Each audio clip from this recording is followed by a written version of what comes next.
Hello students, good morning. I am here with all future tenses. Okay, there are four. First is simple future tense. Sentence structure in active voice. Active voice में क्या sentence structure होगा? Simple future tense, subject plus will or shall. will और shall. यहाँ पर shall भी होगा. shall plus verb first form. Okay, and then passive sentence structure ये आप खुद से बनाइए, है ना. ये यहाँ का जो ऑब्जेक्ट है वो सब्जेक्ट के प्लेस पर आ गया, प्लस विल, ये helping verb will or shell given होता है, तो विल और शैल प्लस ये देखिए वर्ब फर्स्ट फॉर्म है, इट मीन्स कि you have to apply be first form, be plus main verb third form. Always in passive voice main verb third form plus by plus object agent.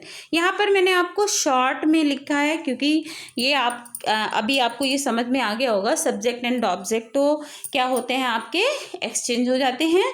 And bill and shall verb first form है, तो इसका क्या हो जाएगा, bill shell plus be plus verb third form. Okay, then है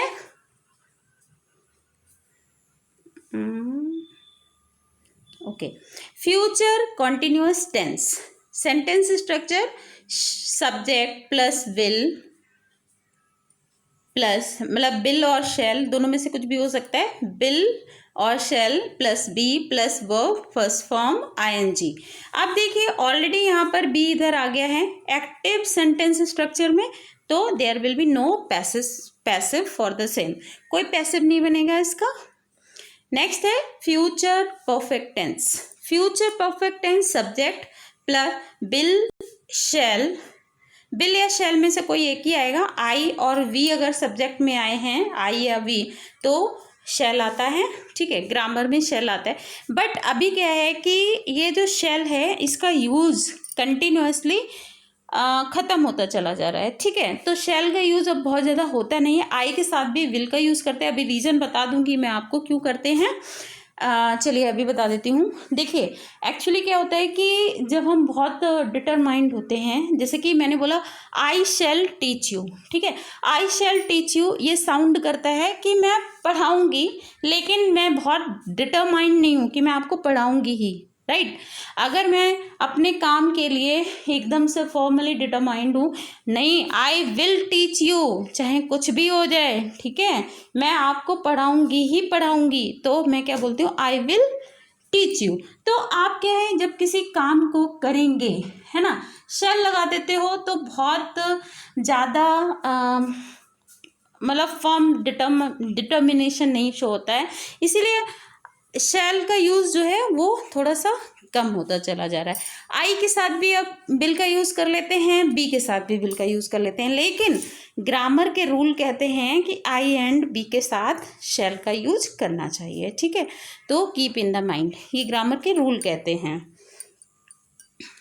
चलिए अभी देखते हैं future perfect tense. Subject plus will or shall हो जाएगा, plus have plus verb third form. Okay, तो subject plus will or shall, ये तो आपको एज इट इज़ आपको कॉपी करना है. शैल हैव या विल हैव आपको सेम कॉपी करना होगा. ठीक है, प्लस देखिए यहाँ पर वर्ब की थर्ड फॉर्म. जब भी मेन वर्ब को आप देखेंगे तो मेन वर्ब के पहले आपको बी की वही फॉर्म लगानी है जो मेन वर्ब की फॉर्म है. ठीक है, मेन वर्ब के पहले. तो अभी देखिए मेन वर्ब आप यहाँ पे लिखने जा रहे हैं, इससे पहले क्या करेंगे, main verb already third form given है, इससे पहले आप बी की थर्ड फॉर्म अप्लाई करेंगे, बीन. तो will have been plus verb third form, ये आपका हो जाएगा future perfect tense passive voice. फिर है आपका next future perfect continuous. Sentence structure क्या आ रहा है, सब्जेक्ट प्लस विल हैव, यहाँ पे शैल भी हो सकता है, will or shall have plus been plus verb first form ING. अभी देखिए एक्टिव वॉइस में ही आपका बीन आ गया है, तो नो पैसिव नहीं बनेगा इसका. अब ये कुछ एग्जाम्पल्स हैं, देख लेते हैं. Simple future tense they will bring their bag, they will bring their bag, will bring, ठीक है। आप देखिए, आप अभी यहाँ पे मैं नहीं देख रही हूँ, ये पैसिव का जो लिखा है नहीं देख रही हूँ, मैं आपको ऐसे ही बता रही हूँ। डियर बैग ऑब्जेक्ट है तो सब्जेक्ट के प्लेस पर जाएगा, विल एज इट इज आ जाएगा, देन ब्रिंग फर्स्ट फॉर्म है तो मेन वर्ब लिखने से पहले जो भी मेन वर्ब की फॉर्म होती है वही बी की फॉर्म अप्लाई करनी है, तो विल बी, ब्रिंग का थर्ड फॉर्म हो जाएगा ब्रॉट, बाय। अब दे सब्जेक्टिव केस है और जब दे को ऑब्जेक्ट के प्लेस पर लाएंगे तो देम, ओके, समझ में आ गया। चलिए नेक्स्ट है future continuous tense, they will be brought their bag. अभी देखिए यहाँ पर मैंने गलत लिख दिया है, टाइप गलत हुआ है यहाँ पर, इसको करेक्ट कर देते हैं, ब्रिंगिंग होगा ये, ठीक है, ब्रिंगिंग, ये नहीं होगा, दे will be bringing, bringing, okay. तो अभी देखिए बी ऑलरेडी गिवन है यहाँ पर, इसीलिए कोई भी पैसिव नहीं बनेगा, ऑलराइट।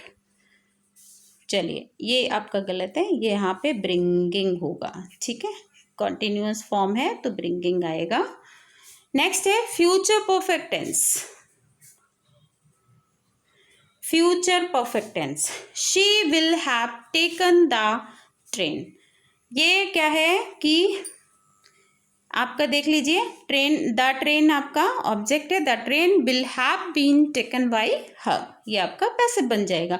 विल हैव को एज इट इज कॉपी करना होता है, टेकन ये आपका मेन वर्ब है, इससे पहले वही वाली बी की फॉर्म अप्लाई करनी होती है, तो बीन आपका आ जाएगा, ठीक है। चलिए नेक्स्ट करते हैं modal verbs, be can win the race, ठीक है। ये जितने भी मॉडल वर्ब्स होते हैं, can, must, should, may, might, इनके पहले क्या होता है, इनके बाद में बी लग जाता है एंड वर्ब की थर्ड फॉर्म आ जाती है पैसिव वॉइस में, ठीक है। तो इसको भी हम देख लेते हैं, we can win the race, तो अभी देखिए द रेस ऑब्जेक्ट है, the race can be won by us, we must remove corruption, corruption must be removed. अब देखिए corruption must be removed by us नहीं लिखा है क्योंकि ये कॉमन सेंस है, ठीक है। हम में सारे हमारे जितने भी कंट्री के लोग हैं उनकी ड्यूटी बनती है कि करप्शन जो है रिमूव होना चाहिए, ठीक है। तो बाय अस नहीं भी लिखेंगे तो कॉमन सेंस है, ठीक है। The student should join the online live classes, the online live classes should be joined by the students, she may inform you, you may be informed bye हर, यानी कि जितने भी मॉडल वर्ब्स होते हैं, can, must, should, may, could, might, would, इनके बाद क्या लगेगा पैसिव वॉइस में। आपको एक तो क्या करना है, एक्सचेंज करना होता है सब्जेक्ट ऑब्जेक्ट को, उसके बाद में जो भी मॉडल वर्ब आया है उसको लिखने के बाद आपको प्लस बी लगाना है and then plus main verb का थर्ड फॉर्म लगाना होता है, ऑलराइट। नेक्स्ट देखते हैं, he could catch the train, the train could be caught by him, they might attend the party, the party might be attended by them, we would receive them, they would be received by us।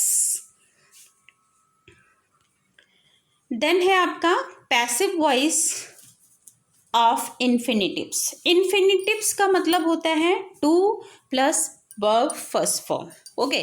तो जब infinitive में two plus verb first form आता है तो इसको passive voice में करने के लिए देख लीजिए, आपको फिर से बता रही हूँ, two plus verb first form आया है तो टू, अब ये वर्ब का फर्स्ट फॉर्म है यानी कि बी का first form, to plus be plus verb third form.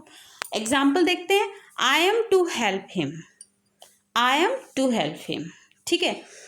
अब देखिए ही, हिम ये ऑब्जेक्ट है, इसको सब्जेक्ट के प्लेस पर ले जाएंगे तो he is to be helped, he is to, help main verb आपका यहाँ पर आ रहा है तो टू बी हेल्प्ड हो जाएगा बाय मी, ये सब्जेक्ट के प्लेस पर है तो बाय मी हो जाएगा।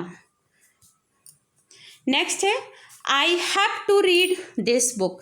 देखिए हैव टू, हैज़ टू वहाँ पर यूज़ करते हैं जहाँ पर हम कोई काम मजबूरी में करते हैं, ठीक है।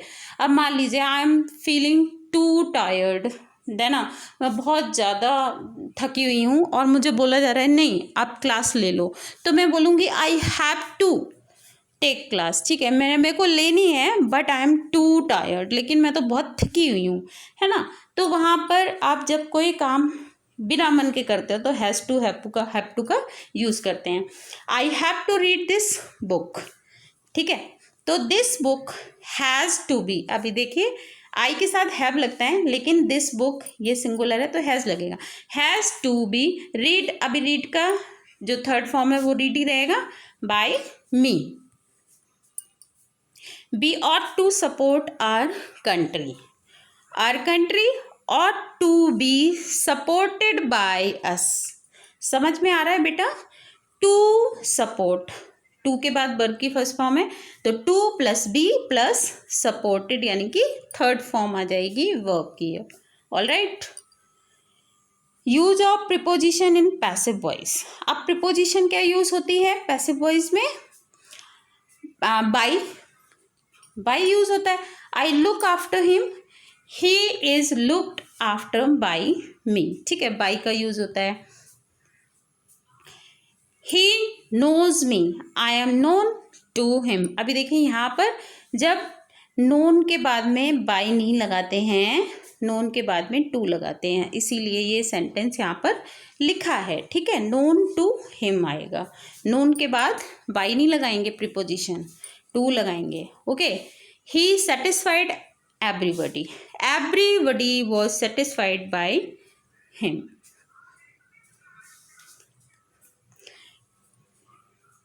यूज ऑफ देयर, ये आपका क्या बोलते हैं सिलेबस में आपका नहीं है, लेकिन चलिए एक बार देख लेते हैं, ठीक है। There is no time to lose, ठीक है। There is no time to be lost, ये आपका वही टू वाला जो था रूल वही अप्लाई हो रहा है यहाँ पर। There is no money to waste, there is no money to be wasted, वही सेम रूल यहाँ पर अप्लाई होगा। इंटेरोगेटिव ऑलरेडी आप पढ़ चुके हो, ठीक है। देन आपके हाँ ये सेंटेंसेस ऑफ इम्परेटिव सेंटेंसेस, ठीक है। Imperative sentences are the sentences which request, command, warn, okay. वो सेंटेंसेस जो रिक्वेस्ट शो करते हैं, कमांड करते हैं या वार्निंग देते हैं, उन वाले सेंटेंसेस को इम्परेटिव सेंटेंसेस कहा जाता है। तो अभी देख लेते हैं, पहला क्या है, love your country, love your country, ठीक है। ये एडवाइस है एक तरीके से, लव योर कंट्री, तो your country should be loved, देखिए शुड का यूज होता है एडवाइस के लिए, राइट। तो आपकी कंट्री को क्या किया जाना चाहिए, लव किया जाना चाहिए, किसके द्वारा, आपके ही द्वारा, बाय यू, है ना। देन फीड द पुअर, हमारी ड्यूटी बनती है कि हम जो गरीब लोग हैं उनको फीड करें, तो उनको खाना दें एक तरीके से। तो क्या है कि ये भी एडवाइस है, the poor should be fed, लोग जो पुअर हैं उनको खिलाया जाना चाहिए, सभी के द्वारा, सभी की ड्यूटी बनती है जो भी कैपेबल हैं, ठीक है। मैं कैपेबल हूँ कि मैं 10 लोगों को खिला सकती हूँ, ठीक है। तो जो भी जितनी कैपेसिटी है जिसकी वो उसे करना चाहिए। Let the poor be fed, ये दूसरा एक और तरीका है बनाने का। इसमें क्या होता है, let plus object plus be plus verb third form, ऐसे भी बना सकते हैं। तो अभी देखिए कि ये जो इम्परेटिव सेंटेंसेस होते हैं, लव योर कंट्री, यहाँ पर यू जो है सब्जेक्ट होता है लेकिन ये हिडन होता है, ठीक है। इम्परेटिव का मतलब होता है आपसे बात की जा रही है, ये हिडन होता है, राइट। तो लव योर कंट्री यहाँ पर यू सब्जेक्ट है एंड योर कंट्री ऑब्जेक्ट है ना, ऑब्जेक्ट सब्जेक्ट के प्लेस पर आ जाता है, इसीलिए your country should be loved, है ना। अब इसको दूसरी तरीके से कैसे बना सकते हैं, ऐसे भी बना सकते हैं, let your country be loved, let plus object जो सब्जेक्ट की तरह आएगा plus be plus verb third form, next है help your friends, your friends should be helped या फिर let your friends be helped. Don't call your servant, let the servant not to be called. अब देखिए negative में आता है तो not to B होगा, ठीक है, नॉट टू बी। या you are ordered not to call your servant, या यहाँ पर आपको ऑर्डर दिया जा रहा है, you are ordered not to call your servant.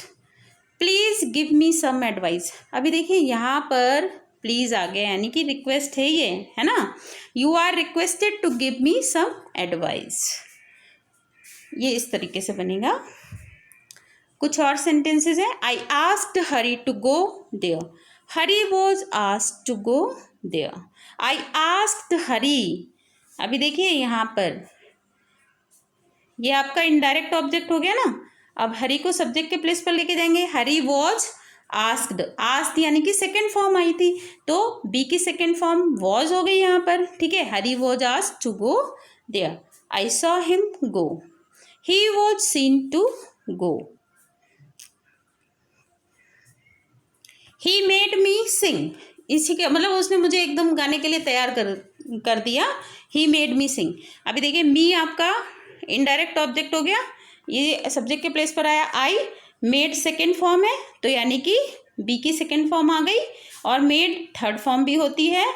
मैंने आपको पहले भी बताया था सब्जेक्ट के जस्ट बाद में अगर कोई भी ऐसी फॉर्म आती है जो आप नहीं पहचान पा रहे हो कि ये सेकेंड है या थर्ड है, ठीक है, वो वर्ब्स जिनकी second and third form same होती हैं तो आप नहीं समझ पाते हो कि ये कौन सी फॉर्म है, तो आपको बताती हूँ सब्जेक्ट के जस्ट बाद सेकेंड फॉर्म ही आएगी, थर्ड फॉर्म नहीं आती है, ओके। तो यहाँ पर ये सेकेंड फॉर्म है बट ये यहाँ पर थर्ड फॉर्म है। I was made to go sing, I was made to sing. अभी देखिए यहाँ पर बाय हिम कर सकते हैं, by him. I let him go, he was allowed to go.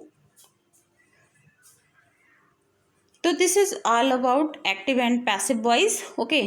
तो मेनली आपको क्या करना है, you have to prepare declarative sentences, है ना। बहुत अच्छे से एक्टिव पैसिव अच्छे से प्रिपेयर कर लीजिएगा, ओके। एंड आपको ये मैंने सारा कुछ बता दिया जिससे कि when ever you read any story ना तो यू कैन टेक आइडिया कि this sentence is given in active voice और पैसिव वॉइस, वहाँ पे आपको ये आइडिया लग जाएगा। इसी वजह से मैंने आपको बहुत ही अच्छे से एक्सप्लेन करके सारी चीज़ें बता दी हैं। चलिए आई डू वन थिंग कि send you Google form to make practice for the same, okay. So please you all are requested to attend the Google form practice set, okay everyone. So take care, have a nice day, thank you.